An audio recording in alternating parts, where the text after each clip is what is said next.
शुरू।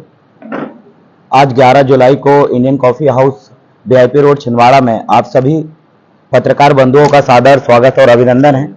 गोंडवाना गणतंत्र पार्टी की ओर से ये पत्रकार वार्ता संपन्न हो रही है और आप सभी को इस बात की सूचना होगी कि कल 10 जुलाई को अमरवाड़ा विधानसभा में चुनाव संपन्न हुआ और जिस तरीके से अमरवाड़ा विधानसभा की खबरें आप सभी ने चलाया उसके लिए हम आपका आभार व्यक्त करते हैं। लेकिन कुछ ऐसी खबरें थी जो आप तक नहीं पहुंच पाई होगी और उन सब विषयों में आज यहां पर चर्चा करना जरूरी है। हर एक व्यक्ति चाहता है कि लोकतंत्र में ये चुनाव शांतिपूर्वक संपन्न हो। हर कोई व्यक्ति चाहता है कि इस लोकतंत्र के इस महापर्व में गांव का हर एक व्यक्ति अपने मूलभूत मुद्दों को लेकर चुनाव में किसी भी प्रत्याशी को चुने। हर एक जनता जनार्दन ये चाहती है कि उसको आने वाला जो भी प्रत्याशी विधायक के रूप में उसके समक्ष आए वो ऐसा व्यक्ति हो जो उस क्षेत्र की बागडोर भली भांति ईमानदारी और कर्मठता से संभाले। लेकिन आपको इस बात की मैं सूचना देना चाहता हूं शासन प्रशासन को कि कल का दिन हम लोगों ने 9 तारीख के रात 10 बजे से लेकर हमारे जो कार्यकर्ता थे उन्होंने अमरवाड़ा विधानसभा के 332 बूथों में उनके गांव की बॉर्डरों में बैठकर चौकीदारी का काम किया। और वो चौकीदारी का काम इसलिए हमें करना पड़ा क्योंकि इतना भयानक से दारू विगत कई सालों से बढ़ रही है, लेकिन दारू जनता जनार्दन तक बाकायदा पहुंचती है और शासन प्रशासन उस चीज में कोई कार्रवाई नहीं करती है, अपने आप में प्रश्न चिन्ह लगाता है। और वही घटना जो पुनरावृत्ति है और जम के कल का जो 10 जुलाई 2024 का अमरवाड़ा विधानसभा उपचुनाव जो संपन्न हुआ उसमें बहुत सारी ऐसी शराब की बोतलें हैं जो गोंडवाना गणतंत्र पार्टी के कार्यकर्ताओं ने यही चौकीदारी करते हुए उनको पकड़ा कि उनके गांव के जो लोग हैं मतदान पूरे हौस और हवास में दे, पूरे सूझबूझ के साथ वो अपना वोट डाले, ये उनकी कोशिश रही है। लेकिन इस चीज में कहीं ना कहीं हम असफल हुए क्योंकि दारू फिर भी पहुंची और कैसे पहुंची हम भी इससे जो है हम उतना समझ में नहीं आया कि कैसे पहुंच गए दारू। 4-4 पेटी दारू हमारे पास पकड़ी आज भी रखी है।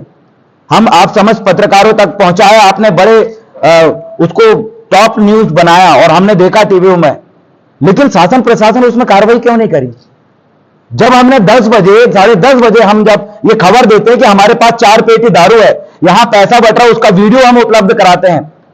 यहां तक कि तामिया हो या अमरवाड़ा का जो बॉर्डर है अमरवाड़ा विधानसभा का, वहां पर भी दारू बांटते हुए पकड़ाया गया। कोई खटिया में बैठ के दारू पिला रहा और बोल रहा है कि वोट डालने जाओ। तुरंत हमने सूचित करे, प्रशासन को जाना चाहिए था कि वहां दारू बट रही है, उनको हम रोकें, क्योंकि हर एक मतदान केंद्र में प्रशासनिक पुलिस अधिकारी तैनात है, लेकिन फिर भी कोई कार्रवाई नहीं। और जब गोंडवाना गणतंत्र पार्टी के कार्यकर्ता दारू को जब्ती कर रहा है, प्रशासन नहीं कर रहा, तो इसमें कटाक्ष भाजपा और कांग्रेस के लोग ये कटाक्ष दे रहे हैं। भाजपा के लोगों ने कटाक्ष दिया कि झूठा आरोप। अरे भाई दारू रखी है, झूठा आरोप नहीं। झूठा आरोप तब बोलते जब हमने देखा और हम बयान दे रहे हैं, हम पकड़ के रखे हैं दारू, लेकिन कोई कार्रवाई नहीं। अब हम देखते हैं उसमें कांग्रेस के वरिष्ठ नेता का बयान आता है कि यहां पर जो है दारू गलत तरीके से बट रही है, हमारे कार्यकर्ता ने पकड़ा है। कांग्रेस के कार्यकर्ता जो है, जो बड़े नेता है, कार्यकर्ता तो ईमानदार है, लेकिन कांग्रेस के जिलाध्यक्ष बाकी जिला पदाधिकारी का बयान आता है कि जी हाँ यहां दारू बट रही है और हमारे कार्यकर्ता ने पकड़ा। आपके नहीं है, किसी दूसरे की मलाई छीन के कभी नहीं खाना चाहिए। अगर आप मेहनत कर रहे हो तो आप बाकायदा उसको आप बोलिए कि गोंडवाना गणतंत्र पार्टी के कार्यकर्ताओं ने दारू पकड़ी है।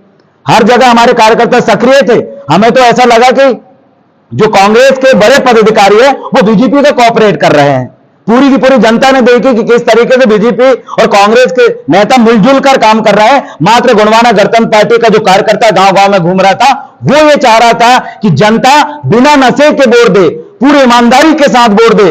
लेकिन प्रशासन कांग्रेस और बीजेपी की तालमेल से आज भी हमने देखा, जिस मतदान केंद्र में कल आप सभी पत्रकार बंधुओं ने बड़ी टॉप न्यूज चलाया कि इस मतदान केंद्र में बहुत जम के विवाद हुआ, उस जगह में ही था गोंडवाना गणतंत्र पार्टी का मैं प्रत्याशी।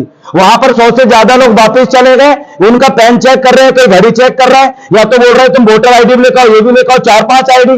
सामने इतना बड़ा फ्लैक्स लगा है, उसमें लिखा है कि कोई एक आईडी होना चाहिए, लेकिन वहां सब लेके आइए और लोग वापस जा रहे हैं। जब उनसे हमने पूछा कि भाई आप लेके क्यों नहीं आए, 3-3 चुनाव हो चुके हैं, तो उन्होंने कहा कि नहीं, हमारे गांव में जो अधिकारी आए थे उन्होंने बोले कि पर्ची से ही काम चल जाएगा अगर आपके नहीं मिल रही कागज तो।